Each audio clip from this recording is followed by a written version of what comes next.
King your duty. हाँ जी, नमस्कार, सत श्री अकाल, good morning, good evening, good afternoon, सारी गुड। ठीक है, आ जाओ। नमस्कार, नमस्कारम, नमस्कारम, नमस्कारम, नमस्कारम। आ जाओ भाई, आ जाओ। मतलब लाइव बीच बीच में आऊं थान संभालन खातर, बाकी अपलोड गिर रहेगी हुडकोनी में, क्योंकि जिसको मैटर सही चाहिए वो अपलोड ही देखेगा। सुभाजी चार सन को प्रणाम। ठीक है भाई, अबे सिंह जी तेगे तन्ने प्रणाम। मन्ने तो लागे को नहीं आवे। अरे ना, इसी अफवाह फैलाई करो तीनू। आ जाओ। Ram Ram, Ram Ram, good evening.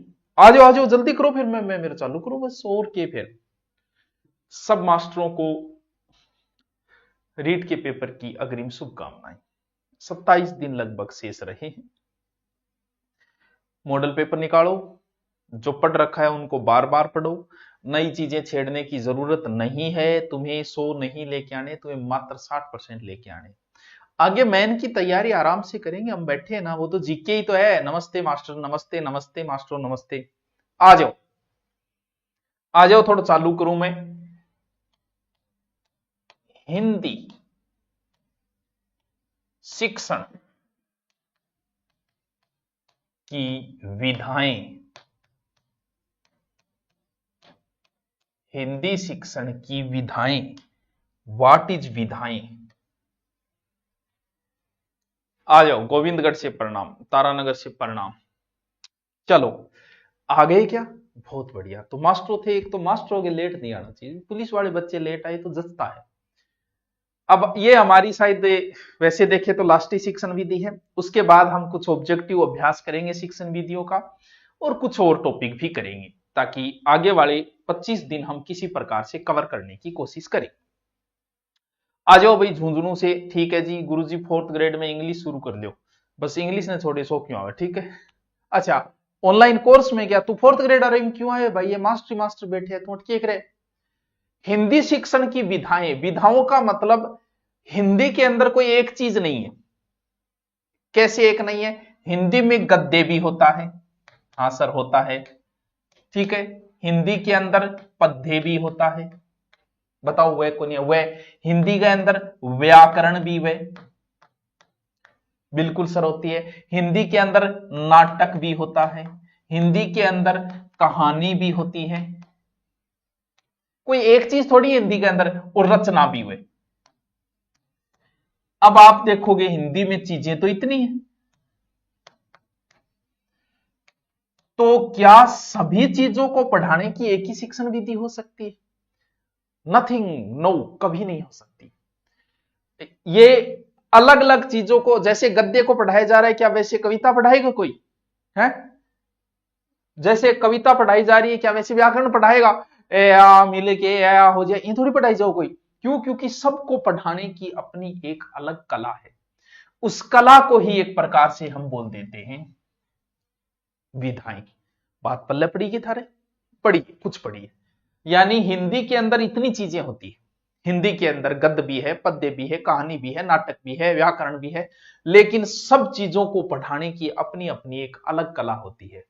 अब आप अगर हिंदी के टीचर बनना चाह रहे हो, चाहे वो 3rd ग्रेड बनो या 2nd ग्रेड बनो, लेकिन रीट में तो लगती है, तो आपको इन सभी चीजों का पता होना चाहिए। नहीं कि चलो आज पद्य की कविता पढ़नी है, तो बा कविता भी गद्य की तिरियां बांची आया, तो भाई के मतलब हो? फिर कविता को कविता लगाई क्यों जथे गद्य इतनियां? और बिन नाटक की इतनियां थोड़ी पढ़ दोगा, या बिन व्याकरण की तरह थोड़ी कर दोगे। तो इसीलिए अलग अलग चीज को पढ़ाने की अलग अलग कलाएं हैं, और उन्हें ही हम विधाएं कहते हैं। अब हम एक एक उठाएंगे और आपको समझाएंगे कि गद्य को कैसे पढ़ाना है और पद्य को कैसे पढ़ाना है। तो सबसे पहले हम देखेंगे गद्य शिक्षण। कईयान तो ओ ही कौन बेरो, गद्य कौन सा बेर, पद्य कौन सो है? तो भाई पद्य को मतलब पद हुए, पद को मतलब शायरी है, कविताएं हैं जो, और गद्य का मतलब गद्य ही है, बस लिख रखियो बहुत सारो पढ़ते। ये एक प्रकार से साहित्य का अंग है। इसमें छंद, अलंकार, रस कोई जरूरी को नहीं, कुछ नहीं है ऐसा, कोई ध्यान नहीं देना है। वो चीजें पद्य में ध्यान दी जाती है, छंदों का, अलंकारों का, तुकबंदी का। बगैर तुकबंदी क्या मजा आएगा फिर? वो पद्य में होता है। यानी गद्य तो ज्यों का त्यों ही प्रस्तुत होगा, जैसा लिखा है वैसा पढ़ना है। वैसे गद्य में बहुत सारी चीजें आती है। कहानी गद्य के अंदर आती है, उपन्यास गद्य के अंदर आता है, निबंध आता है, जीवनी आती है, सहस्मरण आता है, आत्मचरित्र आता है, और रिपोर्टार्ज व्यंग्य भी कर सकते हो। ये सब क्या है, कहानी गद्य की तरह होती है, इसलिए सर्व गद्य है। आचार्य विश्वनाथ, तो समझ गया नहीं गद्य किए वे भाईडो मास्टरो। वृत्तबंध रहित गद्यम, आह क्या बात है, अर्थात छंद से रहित रचना ही गद्य है। किसने कहा, विश्वनाथ ने। यानी छंद रहित रचना क्या है, वही गद्य है। अच्छा, विश्वनाथ तो बात जोर की बोली, याद रखो तो रख लिया, नहीं रखो तो कोई बात नहीं। अब बात आ है कि हम गद्य को क्यों पढ़ते हैं, हमारे दैनिक जीवन में गद्य शिक्षण का क्या महत्व है, पहले तो ये देखते हैं गद्य शिक्षण का महत्व है। साथ साथ में नोट्स बनाओ तो और ही अच्छी बात है। भाई एक बात बताओ, मन ने भाई पेपर कौन देनो मास्टरो, लेकिन मैं भी तो पढ़े, मैंने भी तो शॉर्ट में इंतजार करना पड़े, समझना पड़े, फिर समझाना पड़े। तो जब मैं करन लाग रही हूं मेहनत, मन भी जरूरत है, ठीक है, इसे मेरे भी फायदा होगा, ठीक है। जो टेस्ट सीरीज बिकन लगी, बिक तो पहले से रही थी, ज्यादा हो जाता है बच्चों का रुझान, कोर्स भी बिकते हैं, किताबें भी बिकती है। मान ली कि मेरा भी स्वार्थ है, बिल्कुल बराबर का स्वार्थ है, लेकिन फिर भी पेपर तो मेरे को नहीं देना, याद आपको रखना है। तो साथ साथ में अगर बना लेगा तो फिर कूड़ो थोड़ी हो, बात को नहीं, आंगली खराब हो जाए, साथ साथ में शॉर्ट में लिख ले। गद्य का महत्व है, पहला महत्व है दैनिक जीवन में, सिर्फ समझना है, रटना कुछ नहीं है, नो टेंशन लेना है। हमारे दैनिक जीवन में लेन देन है, माध्यम है, जो भी है सब गद्य में ही आता है। ज्ञान प्राप्ति हमें गद्य से होगी। अच्छी अच्छी कहानियां पढ़ो, अच्छे अच्छे कवियों को पढ़ो, अच्छे अच्छे राइटरों को पढ़ो। कैसे ज्ञान, समाचार पत्र पत्रिकाएं पढ़ो, गद्य ही तो है, दैनिक भास्कर पत्रिका सब गद्य में लिखी हुई है। ज्ञान विज्ञान की बातें हैं, इसलिए हमारे गद्य पढ़ने से व्यक्ति ज्ञानी होता है। तुम किसी के घर पे गए, उसके घर पे किताबें पढ़ी थी, उपन्यास पढ़े थे, कहानियों की किताबें, महाराणा प्रताप की किताबें, पता नहीं कौन कौन सी उसने महापुरुषों की किताबें थी, आपके दिमाग में एक ही बात आई, ज्ञानी आती। एजुकेशन से जुड़ा हुआ व्यक्ति जब अपने घर या अपनी लाइब्रेरी, अपने रूम को दिखाएगा तो पीछे भले ही वो न पढ़े, पीछे किताबें तो दिखाएगा। इससे आगे वाले पे मनता है यार क्यों किताबें पढ़ रहे यार, इतनी किताबें क्यों, क्योंकि ज्ञान कहां से मिलेगा, गद्य से ही तो मिलेगा। भाषिक तत्वों की जानकारी भी, भाषा को जब बच्चा स्कूल में जाता है, नई नई चीजें सीखता है, नए नए शब्द उसके सामने आते हैं, तो वो कैसे होंगे, वर्तनी है, शब्द शुद्धि है, रूपांतरण है, लोकोक्ति है, मुहावरे है, संधि है, समास है। अब मुहावरे लोकोक्ति को पद्य में थोड़ी देगा, वो तो गद्य में ही देगा। तो वो चीजें कहां से सीखोगे आप, वो गद्य से ही तो सीखोगे। व्याकरण के जो शब्द है वो कहां से सीखोगे, वो गद्य से। पद्य में व्याकरण नियमों का पालन किया जाए कोई जरूरी नहीं है, पद्य में तुकबंदी करनी जरूरी है, व्याकरण नियमों की कहीं जरूरी है, यहां व्याकरण के नियमों का पालन होगा, समस्त नियमों का पालन किया जाएगा इसके अंदर। सर आपसे निवेदन है, हिंदी यूट्यूब पे पढ़ा दीजिए, कुमार यूट्यूब पे पूरी हिंदी मैंने पढ़ा रखी है, जाके देखो पिछले एसआई की A to Z पूरी की पूरी पढ़ा रखी है मैंने, तू जाके देख तो सही। हाँ ठीक है जी। अगलो है भावात्मक विकास।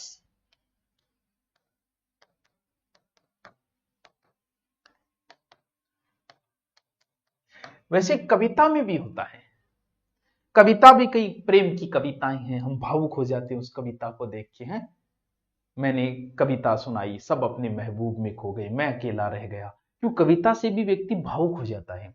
लेकिन गद्य में भी ऐसी ऐसी कहानियां आती है कि व्यक्ति, जैसे फिल्में देखते हो, वो फिल्मों को हम लिख दे तो वो एक प्रकार से उपन्यास हो जाते हैं, तो गद्य के अंदर भी ऐसी ऐसी कहानियां आती है कि हम भाव विभोर हो जाते हैं कि देखो बेचारा राइटर, देखो बेचारा हीरो सके कितो गलत हुई। तो भावनात्मक लगाव भी होता है इसके अंदर। सर इसमें क्या, अरे समझना ही तो है मास्टरों, कोई प्रश्न तो वैसे बनेगा नहीं, लेकिन समझना है कि गद्य आपको क्यों पढ़ाया जाता है। अब है गद्य शिक्षण का महत्व बताया कि क्या महत्व है गद्य को। अब गद्य शिक्षण को उद्देश्य की है बच्चा पढ़ाने में, बस समझते जाओ। आपको लोड बिल्कुल नहीं लेना है, दिमाग पे लोड नहीं डालना है। कब 1 से 8 तक पढ़ाने का क्या उद्देश्य है देखो। पहली बात, व्याकरण का ज्ञान हो जाए बच्चे को, बिल्कुल तभी पढ़ाएंगे भाई। शब्दों को बड़े प्रभावशाली ढंग से, शब्दों को बड़े अच्छे तरीके से पेश कर सके कि कौन सी जगह कौन सा शब्द बोलना है, और नए नए शब्द सीखेगा तो बच्चा का शब्द भंडार की वृद्धि होगी। घर में रह के तो कौन से शब्द सीखा यार, नॉर्मल शब्द सीखा होगा, वो चिपटो सीख के, रोटी सीख के, बेलन सीख के। स्कूल में जब गद्य पढ़ेगा तो फिर नई नई चीजें सीखेगा वो, तो वो विकास कहां से होगा, वो यहीं से तो होगा, शब्द भंडार गद्य से। और होश के संक्षिप्त जीवनी लिखनी सीख जा, और होश के वो गद्य इतो पढ़े कि कदी सभा में जाके भाषण दे दे। ये विकास भी कहां से होगा, गद्य से। तो इसका उद्देश्य हमारा यह है कि ये चीजें बच्चा सीख जाए।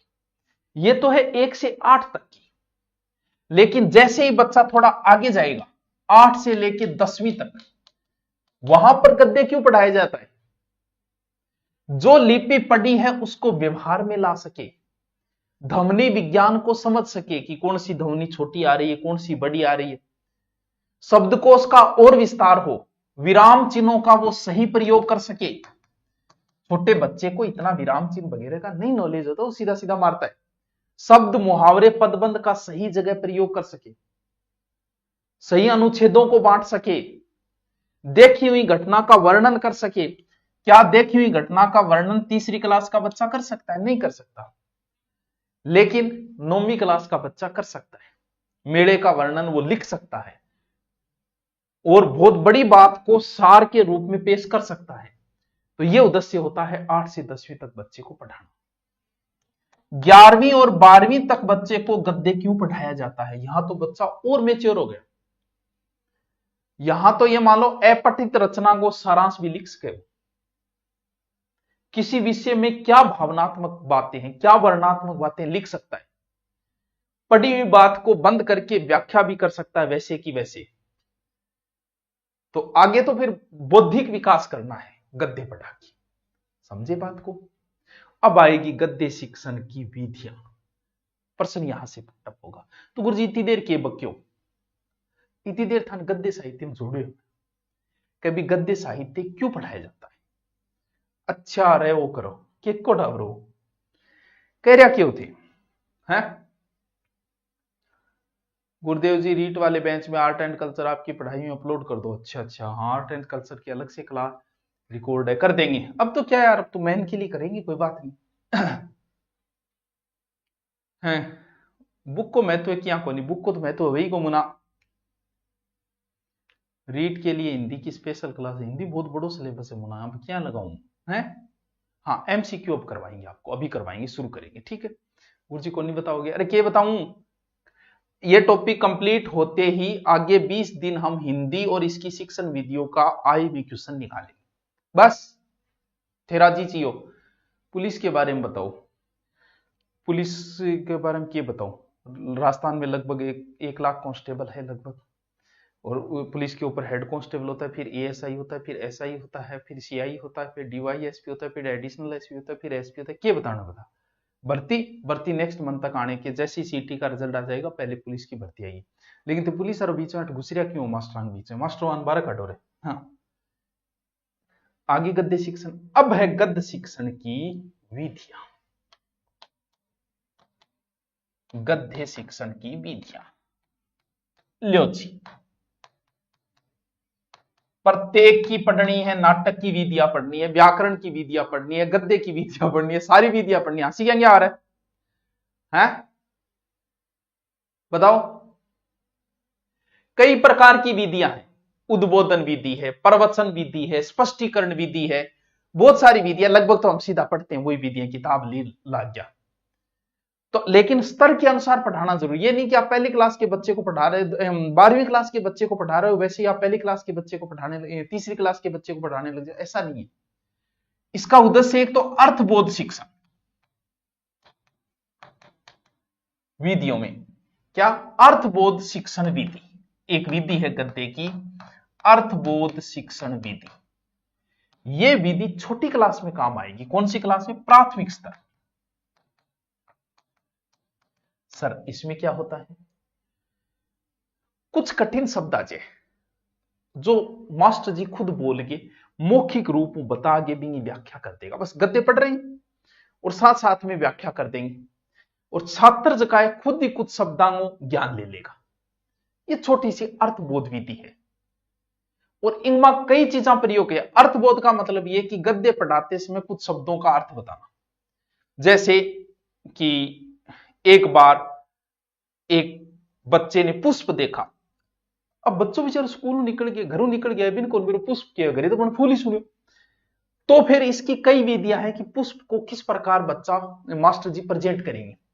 तो ई विधि में कुछ और विधियां कि उसका अर्थ मास्टर जी को कैसे बताना है प्राथमिक स्तर पर। पहला तरीको है प्रत्यक्ष, क्या? प्रत्यक्ष वस्तु प्रदर्शन। वस्तु प्रदर्शन यानी जैसे गेंद आई, गेंद को नाम आयो गेंद दिखाती, कलम को नाम आयो दिखाती, मोबाइल को नाम आयो मोबाइल दिखा दियो। अब हर चीज तो मास्टर जी दिखा कौन, उसके जेब में तो रखे को नहीं हर चीज, सारी चीजों का संभव नहीं, लेकिन कुछ चीजों को अर्थ जो है वो प्रत्यक्ष रूप से वस्तु को प्रदर्शन करती है।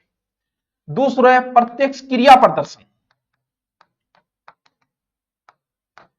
क्रिया प्रदर्शन इम केवे, जैसे कोई आयो का रावण हनुमान जी की बातें सुनकर हंसा, अब मास्टर जी हा हा हा हा करके हंसी दिखाओ, बोले यहां हंसी से जाओ। अंगद ने पैर रोप दिया तो मास्टर जी पैर रोप के दिखा देगा, बस यही काम करना है आगे जाके, ठीक है। गीत गाया, मास्टर जी खुद पैर तोड़ देगा, दो जहां से भी सस्ती तुम्हारी आंखें, अगर गीत तोड़ देगा मास्टर जी। दौड़ने की बात आत मास्टर जी छोड़ गए, किताब दौड़ के दिखाओगा, लियो जी पाछा आवे नहीं आवे, दौड़ के दिखाओगा वो। अब आगे हनुमान जी गए उड़कर और फिर संजीवनी मुंटी ले तो मास्टर जी उड़ के दिखाओगा। तो वो क्या प्रत्यक्ष क्रिया प्रदर्शन है। फिर है चित्र प्रदर्शन।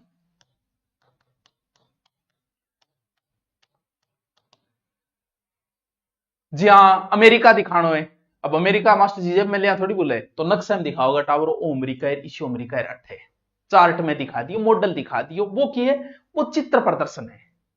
फिर अगलो वो बच्चे ने समझाना तरीका है, करना पड़ेगा, सह नाटक करना पड़ेगा, ये लतन खाती रही क्या नहीं करने, बस एक नौकरी लाई जाओ फिर देख लिया, फिर आओ इन सबसे निपटेंगे हम। प्रतिकृति प्रदर्शन,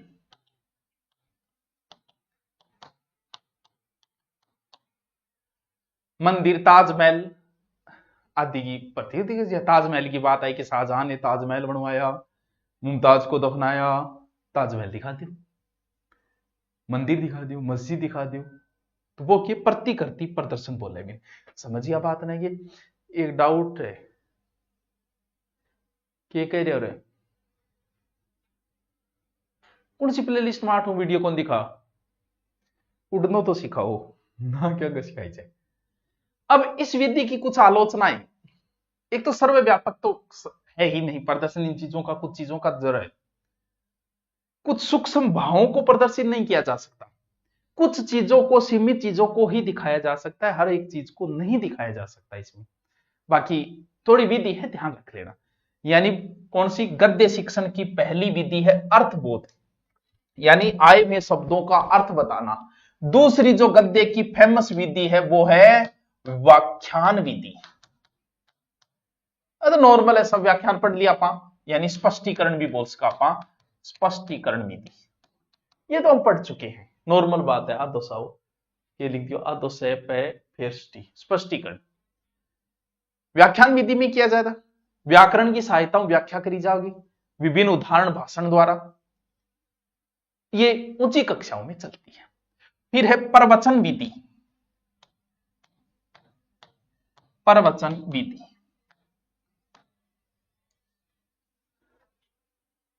शिक्षण विधि पीडीएफ तो कौन डाल लिया, मैंने सर से राम राम राम राम राम राम 8 बजन आ रहा है अपना। हाँ जी, प्रवचन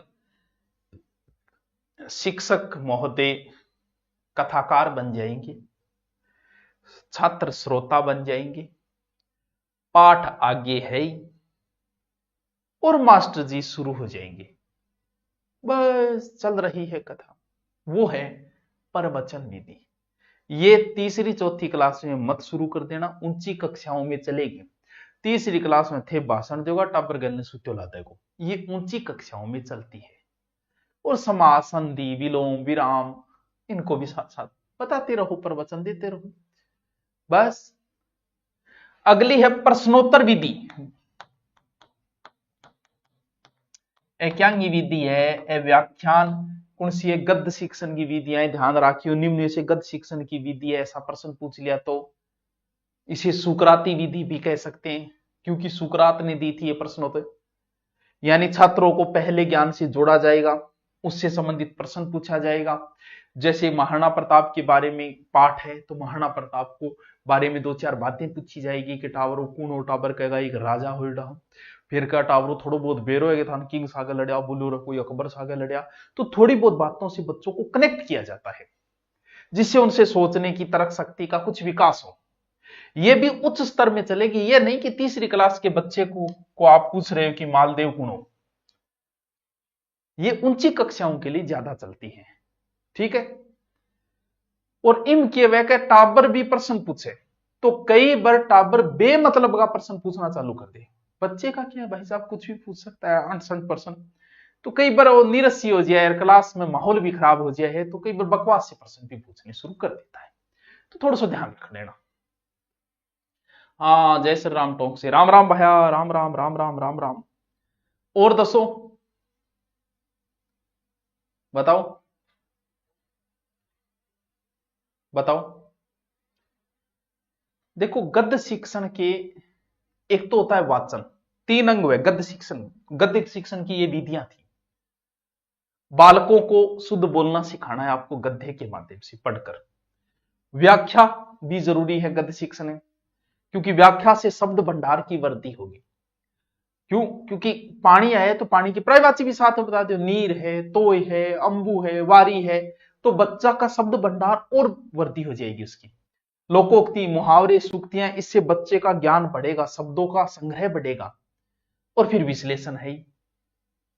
बताओ, देखो गद्य साहित्य जो होता है बड़ा ज्ञानवर्धक होता है।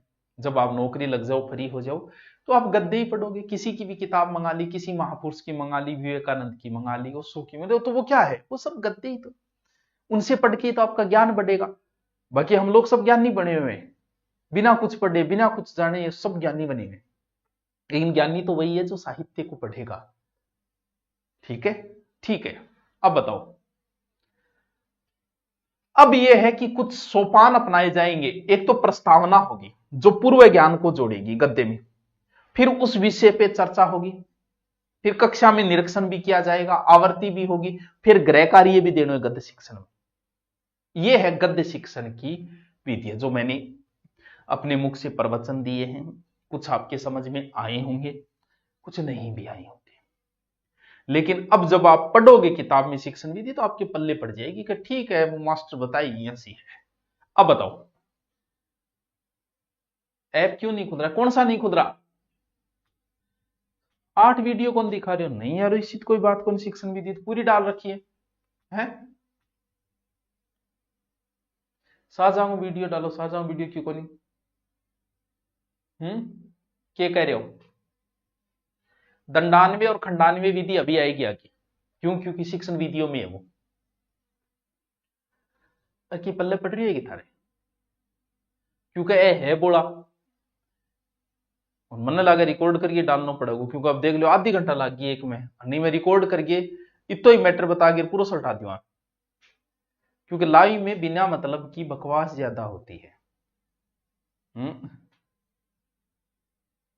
सर आप समझाए आए नहीं, ऐसा नहीं हो सकता। अच्छा बड़ाई करता रहे करो, टाइम टू टाइम पंप मारता रहे करो, ठीक है। सर मैं प्राइवेट टीचर हूं, कोई बात नहीं यार, कभी सरकारी तू भी बनेगो, अच्छे दिन आएंगे यार। लाग्यो रे बस। तू प्राइवेट है तो तू देख लियो प्राइवेट में की है, तू वो दुख देख लियो नहीं।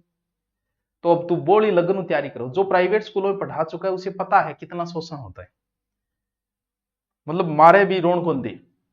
तो वो ज्यादा, जैसे कांस्टेबल जो है ना, वो सबसे ज्यादा एसआई की तैयारी कांस्टेबल करते हैं, क्योंकि वो एसआई का पावर जानते हैं, इसलिए उन्हें पता है कि ये कितनी पावरफुल पोस्ट होती है, इसलिए सबसे ज्यादा एसआई की तैयारी कांस्टेबल करते हैं।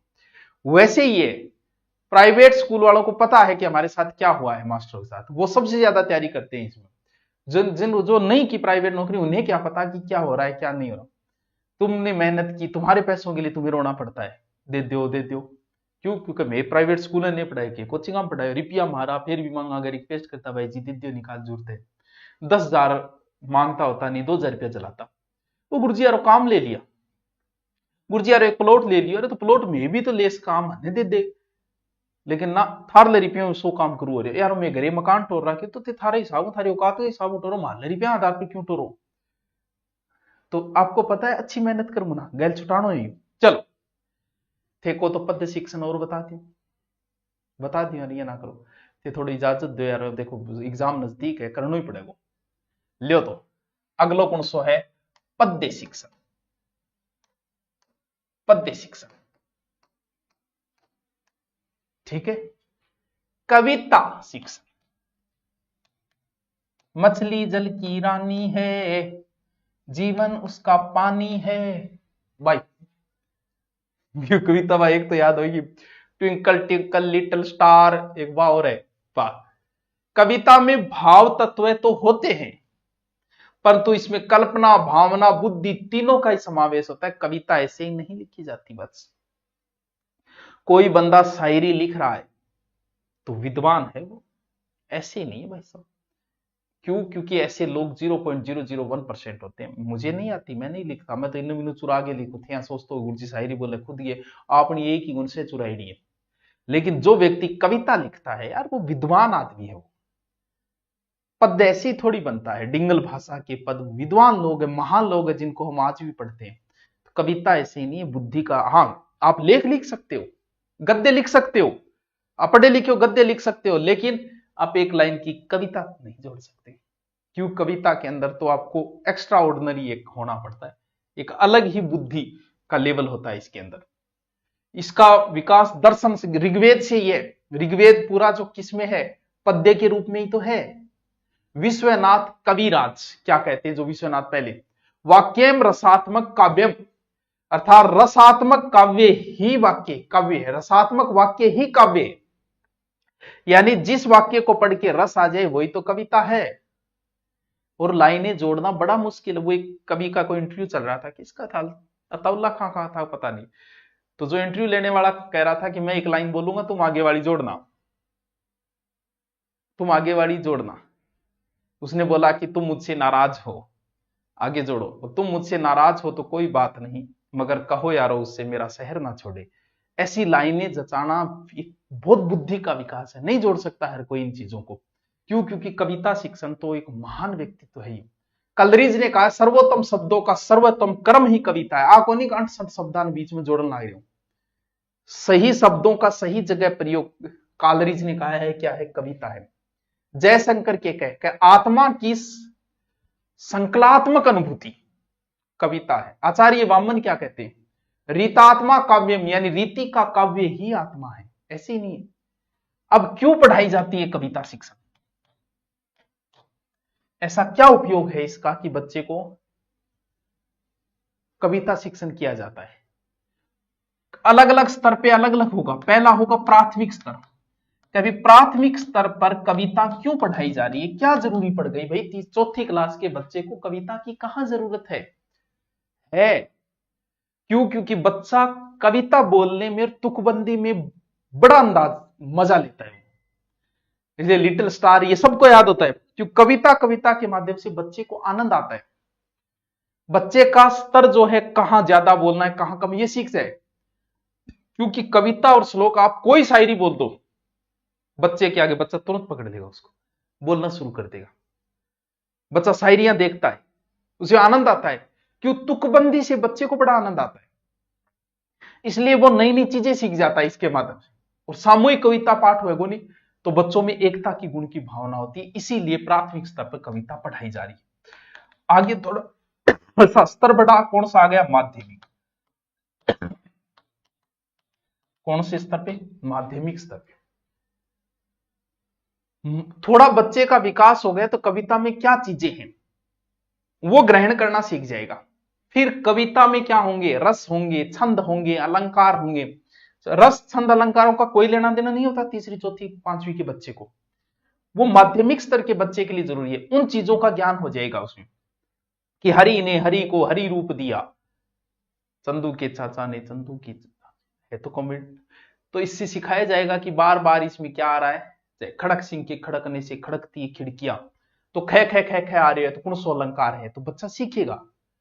और बच्चा, टीचर जो है कविता श्लोक में रंगमंच में आगे जाके भी फिर कविता बोलो लिटिल लिटिल स्टार व चीजा, तो इसलिए बच्चे को माध्यमिक। फिर आता है उच्च स्तर, कि उच्च स्तर पे आप बच्चे को कविता क्यों पढ़ा रहे हो। बच्चे को कविता पढ़ाने से अंदर के जो भाव है, क्यों 11वीं 12वीं में हो गए, बच्चे का विकास हो गए, वहां आप रहीम जी का भी सिखा सकते हो, इतावती उतजावती 6-7 हाथ। क्यों, क्योंकि यहाँ आके रहीम जी वाली जो दो है ना वो थोड़ी सी उस टाइप की शायरी है जो तो उसमें क्या है, एक स्तर के बाद में उसे पढ़ाया जा सकता है। नायिका नायिका इनकी बातें, ये चीजें यहाँ की उच्च स्तर पे पढ़ाई जाती है। इससे बच्चों की तर्क शक्ति, कल्पना शक्ति का विकास होगा। बच्चा खुद भी कविता करना सीख जाए, श्लोक पद बढ़ाना सीख जाए, उसमें क्या सौंदर्य है वो बताया जाए, खुद नहीं कह दे कविता थे ही लिखो, तो ऊंधी सूंधी में भी जोड़ के लिख दे। कुछ स्तर पे, उच्च स्तर पे, समझे क्या बात को। जीके करवाओ पशु परिचर वाले को, जीके पशु परिचर में कहा नहीं करा, तो जीके तो एक ही यार, महाराणा प्रताप के पिता उदय सिंह है, तू आर्य में पढ़ ले चाहे फोर्थ ग्रेड में पढ़ ले। हाँ, बिहारी के दोहे जो नाविक के तीर देखन में छोटे लागे घाव करे गंभीर। नटत रिजत खिलत मिलत लजियात है, भरे भोन में करत है नैनो सब बात, ए बिहारी का है। महाकुंभ में भगदड़ मचने पे आप क्या बोलना चाहिए। मैं आज बोलना चाहूंगा, जब भीड़ कम हो जाए आराम करिए, ये करके आना दर्शन आराम से कराना, फुर्सत के समय आराम से चले जाना। हाँ, उच्च स्तर। चल अब बताओ आगे चले। कविता में 3 सौंदर्य होते हैं। एक तो होती है अभिव्यक्ति सौंदर्य, नाद, गुणे, छंदे, अलंकार, काव्य, ये सब अभिव्यक्ति के अंदर आते हैं। फिर भाव सौंदर्य होते हैं, जैसे किसी कविता में दुख है, किसी में प्रेम है, किसी में हर्ष है, कुछ में विचार शक्ति का भी हो कि कवि क्या कहना चाह रहे हैं। यहां कविता बात कुछ है, कहना कुछ चाह रहा है कवि। मिला वक्त तो तेरी जुल्फे सुलझाऊंगा, इसका मतलब कवि कह रहे है, कवि अब टेम को निमन, अब रीट को एग्जाम सारा आ गया, जैसे गीत हो गया ना कि ना उम्र का बंधन हो, इंगो मतलब कवि कह के कोई उम्र की चलेगी, तो ए केवे के ए भाव पकड़न लाग जाएगा बच्चों, तो ए भी कविता के अंदर निहित होगा, वो विचार सौंदर्य। तो कविता पढ़ाने की भी अलग अलग विधि है। अब यहां से प्रश्न तक करना है अपने को, पढ़ाऊं यानी कविता शिक्षण की विधियां।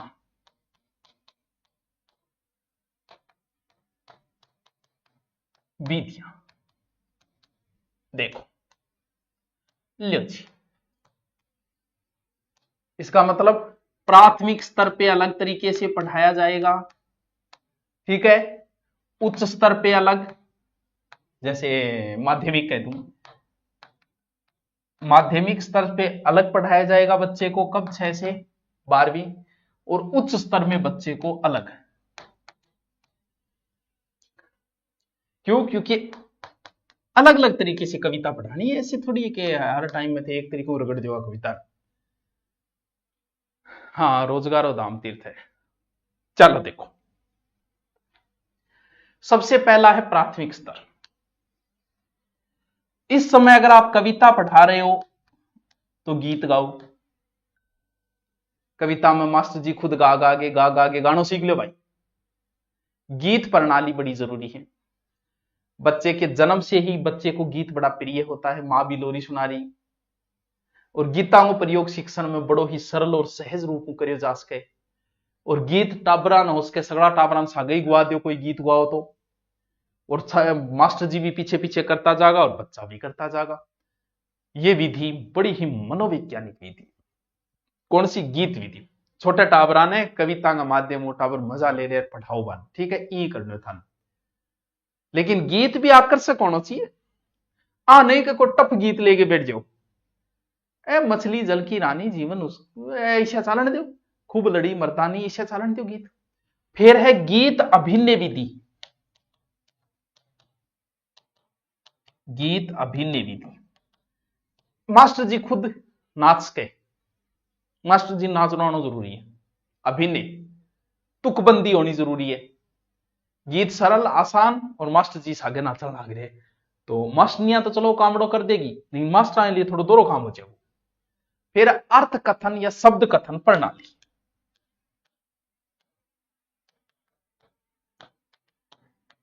शब्द कथन, इसमें क्या होगा, स्वयं जो को है मास्टर जी कविता बोलेगा और खुद मांगो अर्थ भी सागे सागे बता देगा। इसमें टाबर सिर्फ स्रोतो रहेगो, बैठे रहो टाबर, यानी कविता का अर्थ समझाएगा मास्टर, भाव और रसों से कोई ज्यादा मतलब को नहीं है। मनोवैज्ञानिक विधि, क्या आनंद आएगा बच्चे को इससे, ये मनोवैज्ञानिक विधि। क्या बताया मैंने, 3 विधियां चलेगी प्राथमिक स्तर पे। गागे सिखाओ, कौन सी क्लास का बच्चा ने, पहली दूसरी तीसरी चौथी पांचवी। सागे खुद गीत गाओ, अर्थ बताते में पढ़ाओ, लेकिन मनोवैज्ञानिक विधि, ये दोनों मनोवैज्ञानिक है, बच्चा बड़ा आनंद लेता है। फिर आती है कौन सी, ये, इसमें 3 विधियां चलेगी। एक तो खंडान्वी,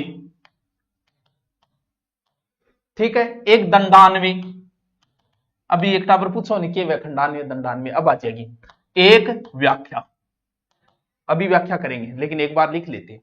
बाकी उच्च स्तर की जैसे टीका विधि है, रसास्वादन विधि है, व्यास विधि है, तुलना विधि है, समीक्षा विधि है, वो उच्च स्तर में है। अब इनमें से प्रश्न पुटअप किया जा सकता है, वो उसकी मर्जी कैसे करेगा। सर पीछे कैसे किए थे वो हम आगे पढ़ेंगे कैसे किया। देखो आप खंडान्वी विधि, बहुत सारे ऐसे महाकाव्य हैं, लंबी कविताएं हैं, जैसे मधुशाला कविता बच्चों बहुत लंबी है। अपने युग में दारू का पूरा वर्णन है उसमें, शुरू से लेके लास्ट तक कवि दारू की प्रशंसा कर रहा है कि मुझे वहां जलाया जाए जहां ठेका हो। कविता बहुत लंबी है मधुशाला। बहुत सारी कविताएं हैं, इतनी पूरी एक एक कविता लगती है एक एक। तो खंडों में कर लो उनको, खंडों मतलब तोड़ दो, वो खंडान्वी विधि है। प्रश्नोत्तर प्रणाली, प्रश्नों के माध्यम से छात्रों को पढ़ाए, ज्यादा मनोवैज्ञानिक नहीं मानी गई। दंडान्वय विधि, प्रधान मेन चीज को ढूंढा जाता है, कर्म कर्ता क्रिया व्याकरण संबंधी प्रश्न किए जाते हैं, और संपूर्ण पद्य को वाक्य में बदलना ही दंडान्वय कहलाता है। यानी पूर्व पद्य एक वाक्य में कन्वर्ट कर दिए, वो विधि है दंडान्वय विधि। व्याख्या विधि का सबको पता है, छात्र कविता करेगा सहस्वर, मास्टर जी व्याख्या करेगा, छंद अलंकार के बगैर जानकारी देगा। उच्च कक्षाओं में ये विधि चलेगी, छात्र निष्क्रिय है, पास में बैठे है, मास्टर जी बोलने लग रहे। ठीक है सर, बयालू कर लो, बयालू, अच्छा बयालू रात्रि भोजन होता है, ठीक है, सारी बात है यार तेरी। अब आ जाए उच्च स्तर, टीका विधि। ए विधियां ध्यान में रखियो टावरों पर सनठू आओगे, बस 2 मिनट की बात और है, 2 मिनट धैर्य और बनाए रखो, फिर बाकी हम करेंगे कल। देखो टिक्का, जैसे कहते हैं कुंभा ने टिक्का लिखी, जयदेव के गीत गोविंद पर कुंभा ने टिक्का लिखी, वो टिक्का एक विधि है, किसी एक चीज को उठा के उसकी व्याख्या करना। जैसे पूरी रामायण है, और रामायण में से आप बीच में से भगवान राम और सबरी वाला चीजों पे आप टीका लिख दो, लिख सकते हो। तो साहित्य व्याकरण संबंधी इसमें व्याख्या की जाती है, तुलना प्रयोग व्यतिरेक आदि, वो टीका। रसास्वादन विधि जिसका पहले हम पढ़ चुके हैं, इस विधि को पहले पढ़ चुके हैं। कविता में जो रस मैन टावरान वो ही बताना है, बस बड़ी कक्षाओं में चलेगा। कविता में रुचि जदी वेगी जब मास्टर जी रुचि दिखावेगा, कविता बड़ी तरीकों मास्टर जी गावेगा, मास्टर जी बोलेगा, कंठस्थ मास्टर जी का याद होगी कि नहीं भी, कविता को माहौल ही न्यारो होगा, समझिया। और कविता में रुचि क्या पैदा करनी है आ समझो कि टावरान रुचि क्या पैदा करना, कविता में रुचि कैसे पैदा करें। मैं बढ़िया तरीकों अगर शायरी सुनाई तो थारी शायरी में रुचि हो जाएगी, अरे मैं कर दी था ना बोर शायरी तो थे शायरी थानो जी नफरत। कोई मास्टर जी थाने गणित पढ़ा रहे, इतो बढ़िया तरीकों पढ़ाई कि गणित में थारी रुचि होगी, थे गणित में पारंगत हो गया, तभी तो कहते हैं रुचि बड़ी जरूरी है। मैं जो हिस्ट्री करा रहा हूं, अगर उस मेरे हिस्ट्री पढ़ाने से, साइको पढ़ाने से, कोई भी सब्जेक्ट पढ़ाने से, उस सब्जेक्ट में अगर आपकी रुचि हो गई तो आप कॉलेज लेक्चरर भी बन सकते हो। मेरे हिस्ट्री पढ़ाने से अगर तुम्हें हिस्ट्री में रुचि हो गई, मैंने क्या पढ़ाया, एक छोटा सा पोर्शन, पूरे इतिहास का 1% भी नहीं है, लेकिन इतिहास में ऐसी रुचि हुई आपकी, और रुचि से आप कॉलेज लेक्चरर बन सकते हो। मैंने हिस्ट्री पढ़ाई, नोट्सों में से सब प्रश्न आए, फिर भी तुम कांस्टेबल का पेपर भी फाइट नहीं कर पाओगे। क्यों? क्योंकि उस विषय में मैं रुचि पैदा नहीं कर पाया, फिर चाहे सारे प्रश्न आए कोई महत्व नहीं है। इसीलिए कविता में भी मास्टर जी ही रुचि पैदा करेगा। मास्टर जी बढ़िया पठन करा दियो, बढ़िया तरीकों कविता बोल दी, टावर राजी, टावर खुद ही याद कर लेगो। मास्टर जी गए अगर खुद गए कंठस्थ है तो ही टाबर गए रुचि वही कविता। मास्टर जी कन भी कविता को संग्रह होना चाहिए, 2-4 कविता मास्टर जी के याद होनी चाहिए। कवियां की जयंती मनाओ कि आज रविंद्रनाथ टैगोर की जयंती मनाएंगे, आज केसरी सिंह बार्ट की जयंती मनाएंगे, तो टाबर देखा है केसरी सिंह जी बार्ट कौन है, फिर कविता चेतावनी रचूंगी आई तो लिखियो, तो वह कवि जयंती मनाओ, बच्चे की रुचि हो, कवि दरबार लगाओ, मेरे को 4-5 शायर बुलाओ, टावरा सामने दे शायरी पर शायरी, दे शायरी पे शायरी, दे कविता पे कविता, बच्चे की रुचि पैदा होगी। बढ़िया बढ़िया कवियान बुलाओ, कवि समादर, आसपास का जितना भी कवि कविता पाठ लिखे बांग बेरो पाड़ो, और बेरो पाड़ के और बन बुलाओ स्कूल में, रुचि पैदा होगी। कवि गोष्ठी राखो, कवि बात कर रहा है साहित्य पर और पर बह राखो, इससे बच्चे की कविता में रुचि पैदा होगी। समझ में आया क्या? अब अगली है व्याकरण विधि, व्याकरण शिक्षण। तो टाबरो, अच्छा मैं ये कह रही हूं भी जिसको टॉपिक वाइज टेस्ट सीरीज जो ले रहे थे वो सीधा आप 23 जो है वो सीधे हैं गुरु नोट्स पे है। वो आप जिस भी विषय के हो, टाइम टेबल कल गुरु टेलीग्राम पे डाल दिया था, गुरु नोट्स पे भी मिल जाएगा।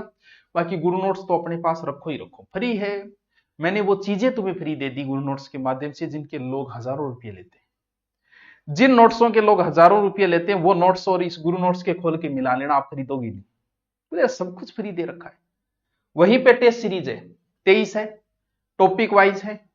अब भी कोई करना चाहे 25 दिन में कंप्लीट कर सकता है। 23 मॉडल पेपर है, 3 बड़े हैं, बाकी टॉपिक वाइज है। सारे के सारे पहले से अपलोड है, आपको देख सकते हो। वो लास्ट टाइम में किसी का कुछ रह गया हो तो देख लेना, नॉर्मल फीस पे ऑनलाइन कोर्स लेना चाहिए तो। ठीक है, ओके, थैंक यू, कल मिलते हैं फिर।